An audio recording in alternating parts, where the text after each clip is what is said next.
ओम शांति। 23 मार्च 2023। अभी पढ़ेंगे और सुनेंगे प्यारे प्यारे मीठे मीठे शिव बाबा की मुरली।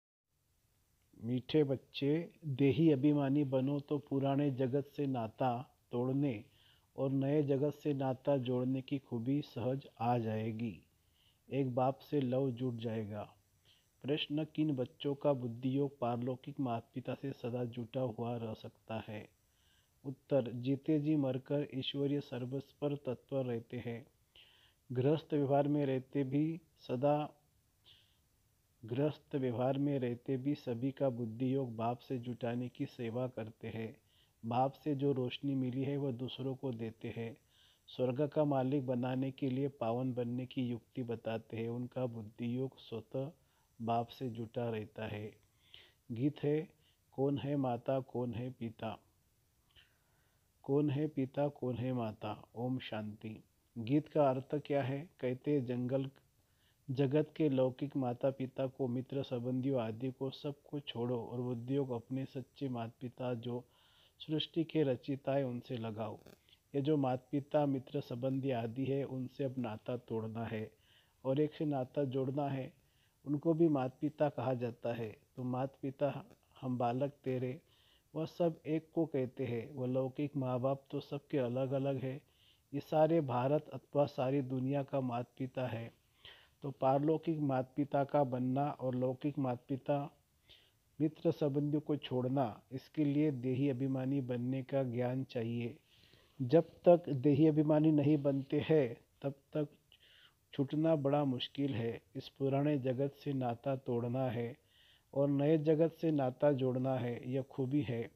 हद के एक घर से नाता तोड़ हद के दूसरे घर से नाता जोड़ना तो बहुत सहज है। हर जन्म में तोड़ना और जोड़ना होता है। एक माता पिता मित्र संबंधियों को छोड़ा दूसरा लिया, एक शरीर छोड़ा तो फिर माता पिता मित्र संबंधी गुरु आदि सब नए मिलते हैं। यहाँ तो है जीते जी मरने की बात। जीते जी पारलौकिक माता पिता की गोद में आना है। इस कलयुगी जगत के माता पिता आदि सबको भुलाना है। यह बाप तो है, फिर माता भी कैसे है, यह है गुह्य बात। बाप यह शरीर धारण कर इनसे फिर अपना बच्चा बनाते हैं, परंतु कई बच्चे यह बात घड़ी घड़ी भूल जाते हैं। अज्ञान काल में कभी माँ बाप को भूलते नहीं है। इस माँ बाप को भूल जाते हैं क्योंकि यह है नहीं बात। इस माता पिता से बुद्धियोग जोड़ना है, फिर सर्विस में तत्पर रहना है। जैसे बाप को सर्विस का फुरना रहता है, ऐसे बच्चों को भी रहना चाहिए। कहते हैं, भगवान को फुरना हुआ नई दुनिया रचे, तो यह कितना बड़ा फुरना है। बेहद के बाप को बेहद का फुरना रहता है। सबको पावन बनाना है।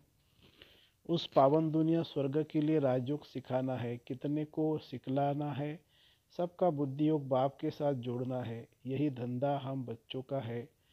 बाप कहते गृहस्थ व्यवहार में रहते तुम बच्चे सर्विस करके दिखाओ।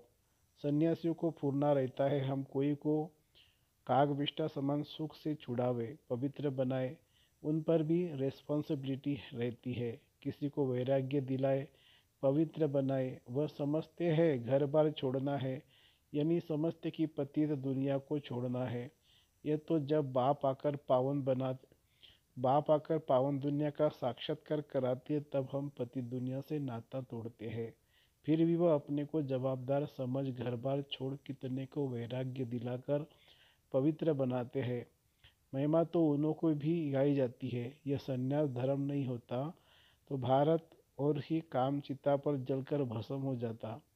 अब वह रजोगुनी संन्यास स्थापन करने वाला कौन और यह सतोप्रधान संन्यास स्थापन करने वाला कौन?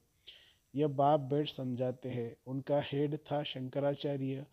उनके भी कितने फॉलोअर्स होंगे, लाखों करोड़ों की अंदाज में होंगे। ये पवित्र नहीं होते तो उनकी प्रजा भी वृद्धि को नहीं पाती। तो यह सन्यासियों ने भी अच्छा ही काम किया है। पहले नंबर में देवताएं गिने जाते हैं, दूसरे नंबर में सन्यासी। सारा मदार है ही पवित्रता पर। दुनिया को पवित्र से अपवित्र, फिर अपवित्र से पवित्र बनना ही है। सतयुग से लेकर जो भी ड्रामा में पास्ट हुआ है वह नूंद है। भक्ति मार्ग में साक्षात्कार आदि जो कुछ होता है सेकंड बाय सेकंड वह फिर कलबबाद होगा। ड्रामा में यह सब नूंद है। ड्रामा चक्र को समझना है, ऐसे नहीं कि बैठ जाना है कि ड्रामा में जो होगा, ड्रामा में एक्टर्स तो सब है, तो भी हर एक अपनी आजीविका के लिए पुरुषार्थ जरूर करते हैं। पुरुषार्थ बिगड़ रह न सके, भल कई मनुष्य समझते भी है यह नाटक है, हम परमधाम से आए हैं पार्ट बजाने, परंतु विस्तार से समझा नहीं सकते। पहले किस धर्म वाले आते हैं, सृष्टि कैसे रची जाती है जानते नहीं है। सृष्टि नई रची जाती है, पुरानी सृष्टि को बाप आकर नया बनाते हैं। यह मालूम न होने के कारण उन्होंने प्रलय दिखाकर फिर नई सृष्टि दिखा दी है। बाप आकर इन बातों की रोशनी देते हैं, फिर तुम भी औरों को रोशनी देने के रिस्पॉन्सिबल हो। कितनी सर्विस है।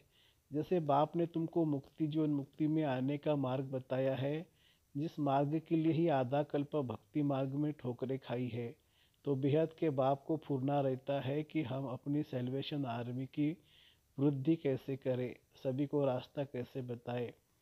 तुम बच्चे सबको बताओ कि बाप आया हुआ है राजयोग सिखलाने। कलब पहले मुआफिक, जिसको ही सिवाय नमः कहते हैं, जो है सभी से ऊंचते ऊंच परमधाम में रहने वाला।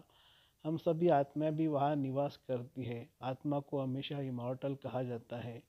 वह कब जलती मरती नहीं है। हर एक आत्मा में पार्ट भरा हुआ है। अपनी आत्मा को देखो व जो मुख्य उनको देखो। झाड़ को जब देखा जाता है तो मुख्य फाउंडेशन और टाल टालियों को भी देखा जाता है। पत्ते तो अथाह होते हैं, उनकी गिनती नहीं किया जा सकती। टाल टालियाँ गिनती कर सकते हैं। तो बरोबर इस झाड़ में फाउंडेशन हम देवी देवताओं का है। अभी फाउंडेशन ही सड़ गया है, जैसे बनन ट्री झाड़ का फाउंडेशन सड़ गया है, फिर भी शाखाएं कितनी निकली हुई है। शाखाएं से भी पत्ते निकलते रहते हैं। तो यह भी बेहद का कितना बड़ा झाड़ है। तुम बच्चे भी नंबरवार पुरुषार्थ अनुसार जानते हो। ऐसे नहीं कि सारा दिन किसी की बुद्धि में यह चिंतन चलता है। सभी पॉइंट्स एक ही समय बुद्धि में फिरना मुश्किल है। फिर भी जो विचार सागर मंथन करने वाले हैं उनकी बुद्धि में तो टपकता ही होगा। झाड़ बुद्धि में है तो बीजरूप बाप भी याद रहता है। हम भी वहाँ के रहने वाले हैं। फिर इस झाड़ में हम ही ऑलराउंडर आते हैं, आदि से अंत तक। अब तुम पतित जड़जड़ीभूत अवस्था में आते हो तो सारा झाड़ आ जाता है। पहले पहले जो थे वह भी अब पुराने हैं। पिछाड़ी वाली टाल टालियाँ भी पुरानी है। जो सर्विसेबल है उन्हों को ओना रहता है। हम बाबा के मददगार हैं। मनुष्यों को फिर से सो देवता बनाने के लिए यह समझाना पड़ता है। तुम सो देवता थे, सो क्षत्रिय बने। 84 जन्मों की जन्म पत्री तुम ही बता सकते हो। तो यह बातें जब बुद्धि में टपकती रहेगी तब किसी को समझा सकेंगे।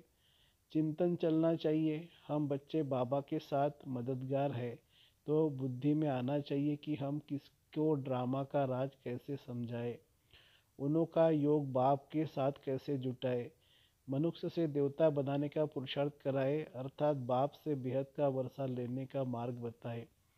जिनको बाप द्वारा मार्ग मिला होगा वही बताएंगे। बाप ही आकर राजयोग सिखलाते हैं अथवा मुक्ति जीवन मुक्ति के गेट्स खोलते हैं। ऐसे सारा दिन विचार सागर मंथन करना चाहिए और स्वभाव भी बहुत मीठा धारण करना है। किसी के भाव स्वभाव में जलना व मरना नहीं है, सहन करना है। अपनी सर्विस करनी है, जितना हो सके सर्विस में टाइम देना चाहिए। अपने से पूछना है हम बाबा के अपने से पूछना है हम बाबा बाबा कहते हैं। बाबा को तो बेहद सर्विस का होना रहता है। मैं बाबा का बच्चा क्या कर रहा हूँ, मुझे कितनी सर्विस करनी चाहिए। टाइम तो बहुत मिलता है, तरस पड़ना चाहिए। बेचारे सभी बाप से बिछड़े हुए हैं, धक्का खाते रहते हैं, पाप करते रहते हैं, बाप से बेमुख कर सबको मुंझाते रहते हैं। तुम ब्राह्मणों का काम ही है सबको ज्ञान सुनाए सन्मुख लाना। तुम ब्राह्मण हो गीता के भगवान के सच्चे सच्चे बच्चे। तुमको अथॉरिटी मिली हुई है, तुम्हारी बुद्धि में गीता का ही ज्ञान है। जो समझा नहीं सकते उनको हम ब्राह्मण नहीं कह सकते, हाफ कास्ट व क्वार्टर कास्ट कहेंगे। नाम ब्राह्मण है, धंधा शूद्रापने का करते हैं।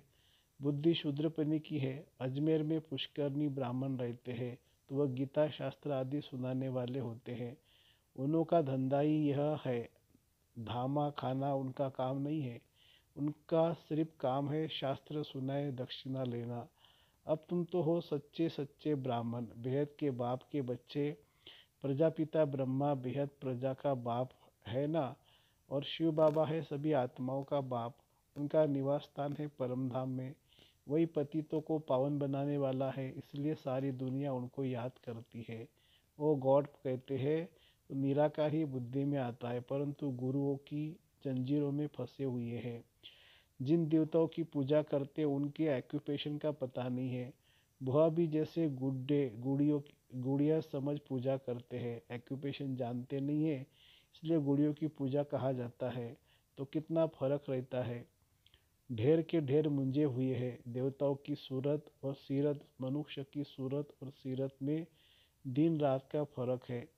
मनुष्य गाते हैं आप सर्वगुण संपन्न, 16 कला संपूर्ण, संपूर्ण निर्विकारी, हम नीच पापी है। अगर ऐसा कहते हैं तो भला उनको ऐसा बनाने वाला कौन था? अभी तो बरोबर नरक है, फिर स्वर्ग का मालिक क्या हम बन सकते हैं? ये ख्याल कभी मनुष्य को उठता नहीं है। हम ऐसे कब बनेंगे? सिर्फ भक्ति करते रहे। अभी तुम जानते हो हम सो देवता बनना है, राजधानी में उच्च पद पाना है, इसलिए पुरुषार्थ करते हैं। अंदर आना चाहिए अंदर आना चाहिए। अगर हमारा शरीर छूट जाए तो हम किस पद को पाएंगे? तुम पूछ भी सकते हो, अगर हम मर जाए तो क्या पद पाएंगे? तो बाबा जड़ बता देंगे। तुम पाई पैसे का पद पाएंगे, व 8 आने का, 12 आने का, व कौड़ी का पद पाएंगे। प्रजा को कौड़ी पद कहेंगे। दिल दर्पण में अपनी शक्ल देखो, कोई बंदरपना तो नहीं है। अशुद्ध अहंकार है नंबर 1। काम क्रोध को भी जीत लेवे, परंतु देहाभिमान है पहला नंबर दुश्मन। देही अभिमानी बनने से ही फिर और विकार ठंडे होंगे। देह अभिमानी तब बने जब बाप के साथ लव जुटे। देह अभिमान तो लव जुट न सके, तो देह अभिमान छोड़ने में बड़ी मेहनत चाहिए। देही अभिमानी बड़े हर्षित रहते हैं। देह अभिमानी का चेहरा मुर्दों जैसा रहता है। तो पहली मुख्य बात है देही अभिमानी बनना, तब बाप भी मदद करेगा। निर्विकारी तो बहुत रहते, परंतु मैं आत्मा हूँ बाप की याद में रहे, यह घड़ी घड़ी भूल जाता है, इसमें फेल हो जाते हैं। अशरीरी नहीं बनेंगे तो वापस कैसे जाएंगे? सर्विस का बहुत फुरना रहना चाहिए, जिससे बहुत मनुष्यों का कल्याण हो। देह अभिमान कहा भी जाएगा तो फेल हो आएगा। देह अभिमानी कहा भी जाएगा तो फेल हो आएगा। देही अभिमानी कुछ न कुछ तीर लगा कर आएगा। महसूस करेंगे कि फलाने ने बात तो ठीक कही थी। योग जुट जाए तो सर्विस का फुरना भी हो। उसमें पहले पहले तो अलग पर समझाना है, जास्ती टिक टिक से तंग हो जाएंगे। पहले सिवाय नम तीन तीन तबका भी समझाना है। एक निराकारी दुनिया जहाँ परमपिता परमात्मा और आत्माएं रहती है, बाकी है स्थूल और सूक्ष्म वतन। स्वर्ग में लक्ष्मी नारायण का राज्य था, अब नहीं है, फिर हिस्ट्री रिपीट होगी। आगे कलयुग था, फिर सतयुग हुआ, अब फिर कलयुग की हिस्ट्री रिपीट हो रही है, तो अब फिर सतयुग की हिस्ट्री भी रिपीट होंगी ना। इसमें ही मज़ा है। बहुत अच्छी पॉइंट्स है। अच्छा, ब्राह्मण कुल भूषण ब्राह्मण कुलभूषण सभी बच्चों प्रति माता पिता बाप दादा का याद प्यार और गुड मॉर्निंग। रूहानी बाप की रूहानी बच्चों को नमस्ते। हम रूहानी बच्चों की रूहानी माता पिता बाप दादा को याद प्यार, गुड मॉर्निंग और नमस्ते बाबा नमस्ते। धारणा के लिए मुख्य सार, किसके भाव स्वभाव में जलना मरना नहीं है। अपना स्वभाव बहुत बहुत मीठा बनाना है, सहनशील बनना है। दूसरी पॉइंट, बाप का खिदमतगार बनने के लिए विचार सागर मंथन करना है। बुद्धि में ज्ञान का ही चिंतन करते रहना है। देही अभिमानी रहने की मेहनत करनी है।